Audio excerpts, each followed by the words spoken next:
Hello, I'm David Ellenstein, Artistic Director at North Coast Repertory Theater. Thank you for joining us today for Theater Conversations. If you enjoy watching these, please click like, subscribe, and share. It's free to do, and it helps us get more visibility for these videos. Thank you.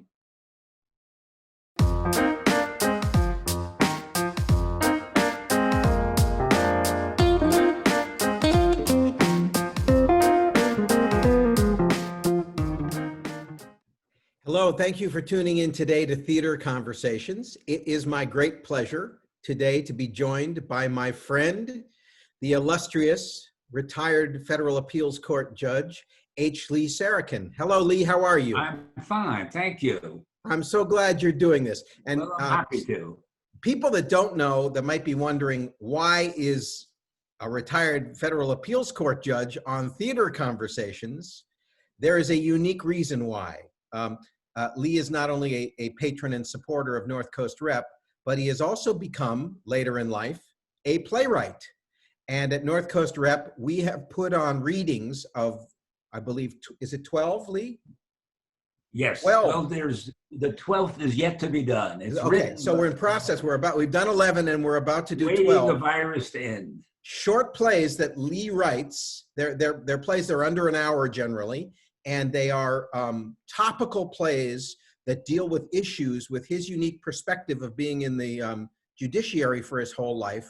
And he takes these hot button issues, as it were, and creates these small plays out of them. We do a reading, we bring in actors and rehearse them for a day and put on the readings and then have a great discussion afterwards. So we've been doing that now for about, I'm gonna say 8 or 9, maybe 10 years. Yes. Yeah. Yes.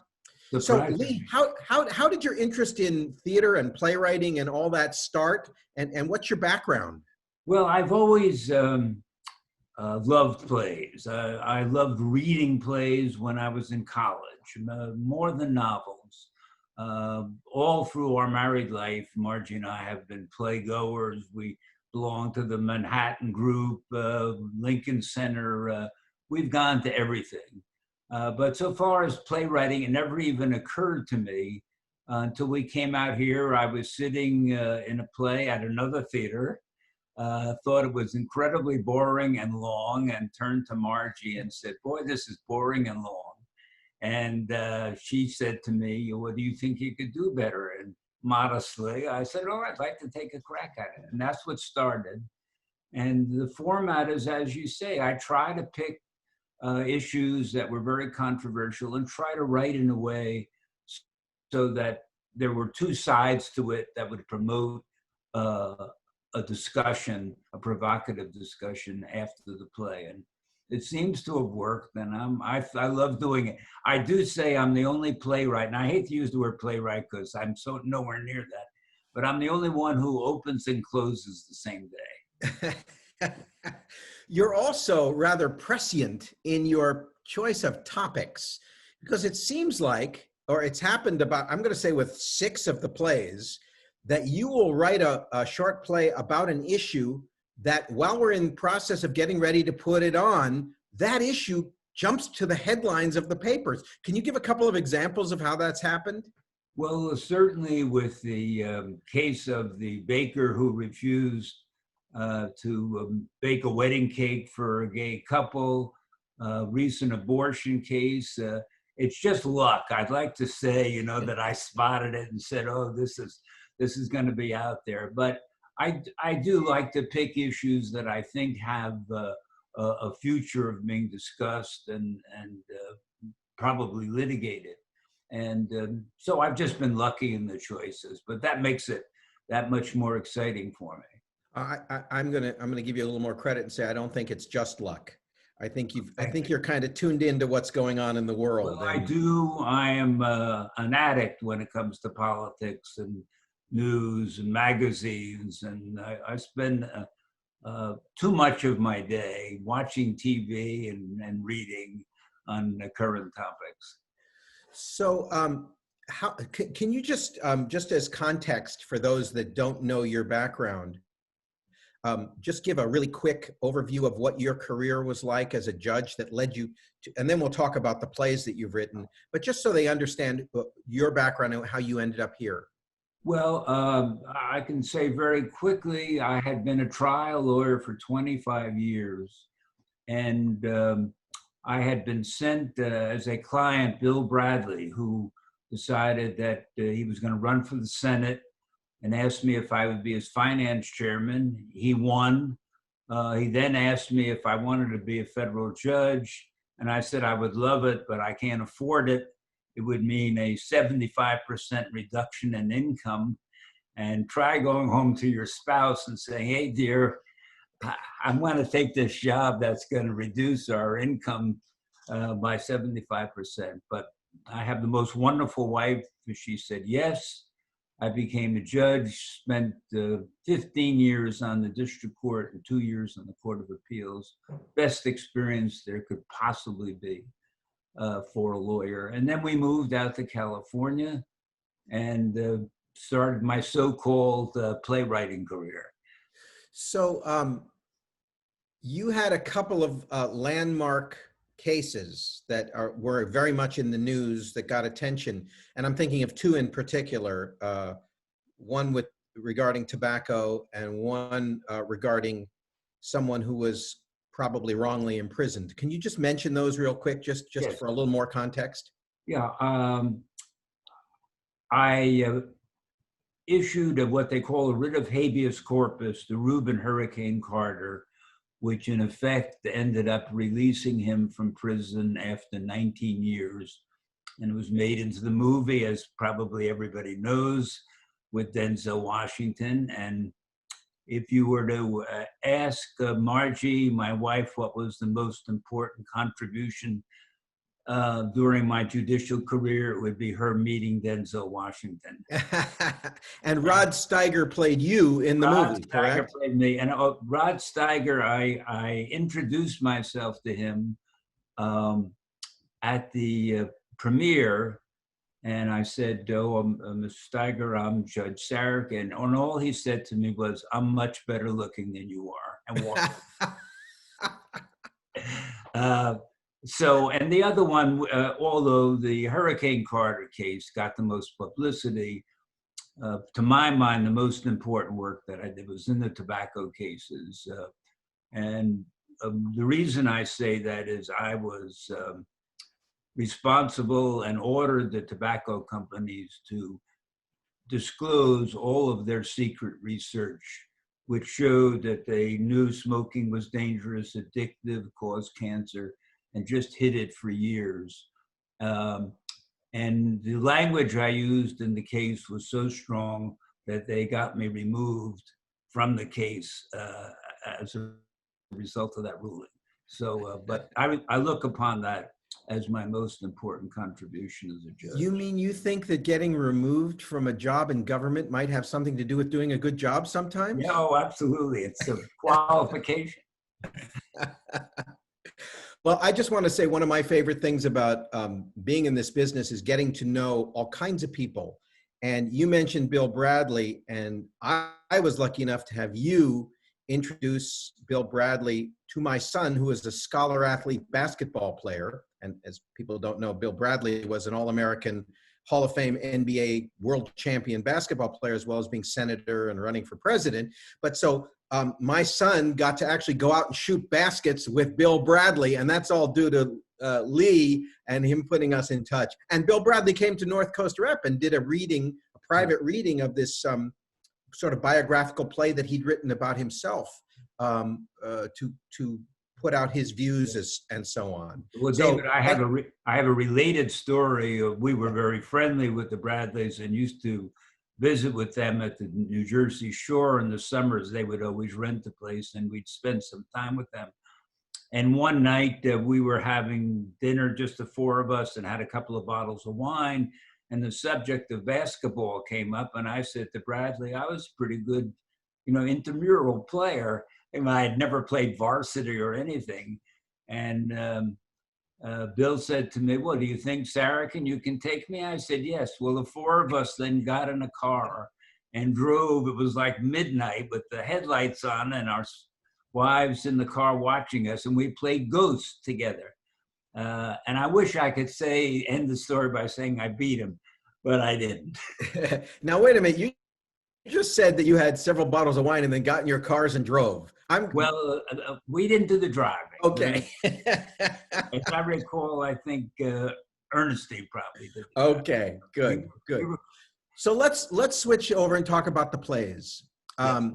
I'm trying to remember, off the top of my head, I remember the one about the cake, and I remember the one about abortion, and I remember the one about the terrorist, and I remember the one about the molester in the hotel. What are the other ones that I'll tell you, there's one, David, I've even been thinking of bringing it back. There was one entitled One Shot, Two Victims, and it's a play talking about being prescient. It's a play about a white police officer shooting a young black man. I tried in the play, because the focus is always on the victim and everything else, but I try to also portray what it must mean to the family and to the white officer who has committed either a murder or a shooting. The play was presented in the way that the audience had to decide whether the shooting was justified under the circumstances or not. It was not like somebody putting a knee on somebody's neck and literally murdering them. But I tried to make it as nuanced as I could. And I'm very proud of that play. And I thought one day I might come to you and say, let's do this again, because it certainly is in the news right now. It certainly is. And do you remember what the audience's reaction was? Did they think it was justified, most of them, or not? I thought it was very split because the way I had presented the facts, the officer, without going through all the details, but the young man was going for a phone. The question was whether the officer thought he was going for a weapon. And because he pulled it out, it shone in the light. And that was the theme. So I think the audience was pretty much down the middle. I would be curious. I always look for. I'd be curious to know how different it would be today. Yeah. Based on what's gone on in the world in the last. Maybe I can convince you that we ought to do it again, because I think maybe we should. I've done that, certainly from my point of view, is one of the most important issues, and I'd love to see it again. Yeah, we can talk about doing that again. And you just gave me an idea, but I'll talk to you about that later. So let's talk a little bit about another one you wrote called The Race Card Face Up, which was about a group of African-American men in Colorado who were convicted of some crimes that was questionable which crimes were they guilty of, or were they guilty of the crimes, and then they were given very harsh sentences. That's terrible. And we actually, because we found it so fascinating and we wanted to do something to try and help these people who seemed like had been unjustly sentenced, we actually taped that at North Coast Rep. And actually, we're going to make that link available on this when we send this out. So if people want to watch the taping of that play, they can. It was pretty good. But can you talk about how your relationship through that play and through your advocacy for this group developed, and what the results have been? Yes, it's just been one of those unique affairs. I was asked to do a radio interview about some very specific issue in the case. And I did the interview. It was a radio station in Colorado. And then I began looking at the case and just was overwhelmed by what had happened to them. They were all these incredibly experienced businessmen, well-educated, all Black, had this marvelous idea, spent years working on it, and then suddenly were charged with fraud, basically for failing to pay some bills, and were indicted. convicted, got sentences of 7 to 11 years. But what has happened as a result, I mean, I've heard from the family, I heard from them while they were all in prison, the loveliest letters, the most incredibly loyal people to each other. They're all members of the same church. And just by coincidence, the last one was freed just last week, and we had a Zoom call for the first time I've ever spoken to them. And it was so emotional and moving for me. First of all, they're so articulate and yet so appreciative. And before the play, I wrote about 6 columns in the Huffington Post about the case, trying to influence the outcome. I wrote a letter to President Obama requesting clemency for them, and none of it worked. I had this fantasy, and you and I talked about it, that based upon our efforts, they would get out, they'd all come down and meet the actors, and we'd have some great celebration. But that was not to be. But they are the most remarkable people, and never lost faith. And even today, even though all avenues obviously are over because they went to the Supreme Court and lost, they still have this incredibly optimistic and forgiving attitude. That's amazing. And your advocacy and dedication to working on it was amazing to watch. And that's why we were so happy to play the little part we played in putting that story out there. I must say, David, I watched it again just before I called them. And I thought the actors were just so incredible. I'm so proud, and I hope you are, of how that was done, and the fact that they and you were willing to do it. It's one of my proudest moments, I have to say that. Well, that's great. And I remember the actors saying, you know, some things you do for joy, some things you do for money, but this one we're doing for God and justice. Yeah. And that's why the actors were so committed and so willing to participate. It's worth watching. Yeah. So what about the one that's coming up? What's that about? Well, the one that's coming up, you're going to laugh when I tell you, because I had written this quite a long time ago, is about a person running for the Senate, and a woman was raped by him 20 years earlier, and she has to decide whether she should come forward. That's one part of it, the decision whether she should come forward. And the other part is discussion about these non-disclosure agreements. I have this view that agreements to keep victims or witnesses to crimes quiet by paying them money is probably illegal and unenforceable. And I'd love to see somebody challenge it and say, you know, I signed this agreement, I'm still going to talk. Because I think it's just wrong that you can hand money to somebody and say, promise me you're not going to tell anybody that I raped you.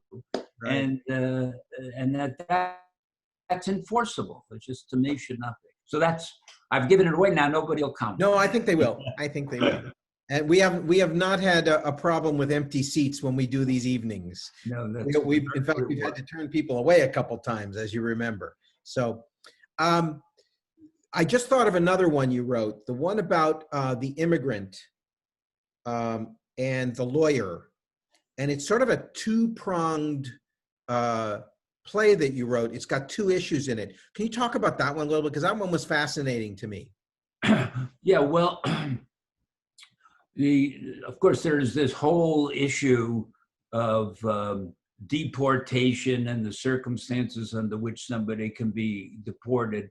And if I remember correctly, and the play isn't that clear in my mind now, David, there was also the question of the lawyer and what the repercussions were to her, I think, if I remember, at her school, as a result of taking these positions. And without going into a lot of the detail about it, I think one of the things that I find very upsetting is the silence of voices on campuses, either by scaring speakers off, of boycotting, or worse, shouting them down, because if you are exercising your right of free speech by shouting somebody else down, you're really denying them their right of free speech. And it's become way too prevalent on college campuses, I think. Doesn't hurt people to hear opposing views. They shouldn't be, they should not be shutting people down. You don't want to go, you don't have to, or you can go and listen and you present a different point of view. So all of the plays that you've written are issue driven, and they many of them are political, and they raise those kind of issues for the audience to have to wrestle with and talk about. And that's one reason why people go to the theater. But people go to the theater for all kinds of reasons. Why do you go to the theater? What turns you on, and what's the most satisfying thing for you, and why it's a passion of yours? Well, there's no question in my mind that a great drama was number one on my list. I mean, I could see Death of a Salesman 100 times and still think it was great and unique and everything else. And I think, and I don't write, by the way. I wouldn't put myself in that category at all. I mean, I have this formula for provoking conversation, but I just don't use the word entertain when I think of going. I mean, I love musicals like Hamilton and everything else, but I want to be moved by a play. To me, the great play makes me come out feeling that I've had some emotional reaction to it. But my tastes are so wide that I like almost everything. Although I'm not without criticism of plays. And one of the things is, and I don't mean this to be offensive to anybody, David, but one of the reasons I started writing was I love the idea of doing a play in an hour. And I think plays can be shorter. My main criticism with a lot of plays that I see is that they need editing. And I have to just tell you this one anecdote about my playwriting. One of my dearest friends at college was Frank Gilroy, who won the Pulitzer Prize for the play The Subject Was Roses. And as soon as I started writing, even with my first play, I sent it to Frank, and he was so encouraging. But he said, Lee, you only have one problem. You hate to edit. And he said, the secret of great playwriting is editing. And that is definitely a weakness for me. I like it when it's done. I might reread it once. And if somebody comes along and says, oh, why don't you change that word? The language is so important to me. And I'm very resistant to it. So I acknowledge that as a weakness on my part. But he very much encouraged me and said, you can really write and you should stay with it. Well, we've been lucky enough to team you up with another friend of ours. Tom Marcus. Tom Marcus, who is an awesome director. I was lucky enough to be directed by him in Othello years ago. I played Rodrigo in that production. But you and he live near each other, and I was able to put the two of you together. So he sort of has become your kind of Frank Gilroy editor. He is my editor. We go over plots together. And of course, he has the greatest history of playwriting, and he'll relate it to a previous play or something. I've gotten an education from Tom that I couldn't have gotten from anybody else. He's just absolutely, and also one of the nicest and certainly one of the smartest people I've ever known. I agree. So I thank you for that. I'm going to pass along your suggestion of editing to a couple of my playwriting friends, Mr. Shakespeare and Mr. Shaw, and see what I get back from them. Yes. I'm trying to maybe make their plays a little less than 3.5 hours. Yeah, they're pretty good, though.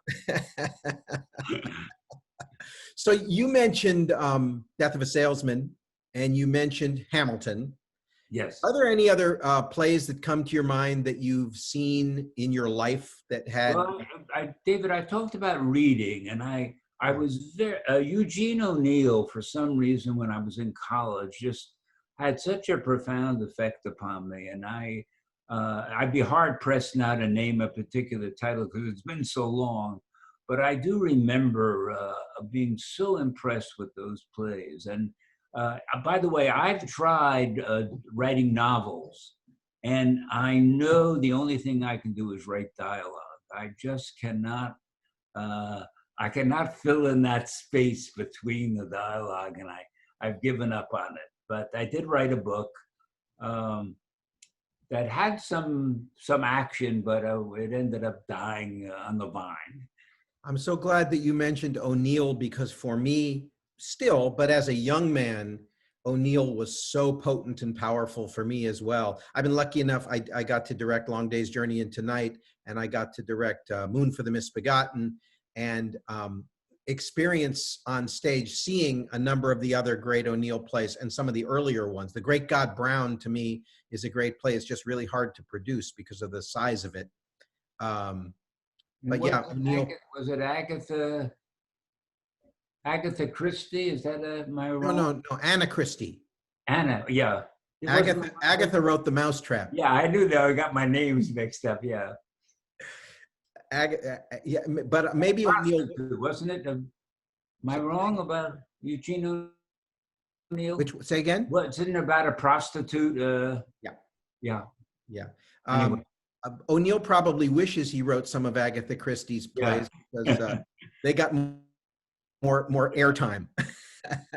Well, Lee, thank you so much for doing this and letting the North Coast audience meet you and know about you a little bit. It's been such a pleasure for me to get to know you and become friends with you. And you know what a fan I am of you as a human being and of having you at the theater as our issue playwright in residence, as it were. Well, thank you, David. I hope there'll be many more, and I appreciate the opportunities you've given me. I mean, it's just so remarkable that I have this venue, and it's all thanks to you. Oh, well, it's our pleasure. So I hope I see you soon in person. Yes, definitely. Thanks again. Take care and love to Margie. Thanks.